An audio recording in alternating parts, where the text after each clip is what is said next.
আরে এই তো আমার এখান থেকে কাটকাটা হয়ে গেছে, এবার এখানে বানাবো। আরে বিউটি তুই এই যে কি বানাবি? আরে চম্পা আমি তো এখানে একটা টয়লেট বানাইছি, তুই তো আরো অনেক কিছু বানাইতে পারিস, কেন টয়লেট বানাইলি? চম্পা তুই এই জায়গা থেকে যা, আমি এখন এখান থেকে মাছ ধরবো। ঠিক আছে বিউটি তুই বেশি করে মাছ ধরবি। আরে যা তো এখান থেকে। ঠিক আছে আমি যাচ্ছি, তুই থাক। বাবা অবশেষে গেছে, এবার এই জায়গাটায় দরজাটা লাগিয়ে আমি একটু মনে শিখে হালকা হয়নি। আরে বিউটি তো মাছ ধরবে, এখান থেকে মাছ ধরা খাবার গুলো নিয়ে যায়। এই তো পেয়ে গেছি বিউটি। বিউটি এই দেখ আমি তোর মাছ ধরা খাবার আনছি, ভালো কাজ করেছিস। দে দে দে মাছ ধরি। দেখো এখানে কত মাছ চলেছে, এখন এই মাছগুলো ধরে মজা করে মাছগুলো ধরে তারপরে ভেজে খাবো। আরে বিউটি তাড়াতাড়ি ধরো না, আমার তো মেলা খিদে লেগে গেছে মাছ দেখে। ধরতেছি সম্ভব তার আগে নিচের মাছগুলো দেখলো পড়ে গেছে নাকি।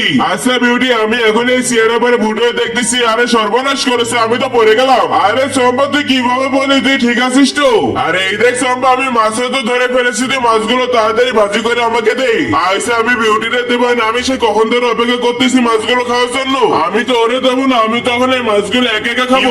সম্ভব মাছ আমি যাচ্ছিস, তুই একা একা খাবি? হয় আমি তোকে দেবো না, তুই এখান থেকে যা।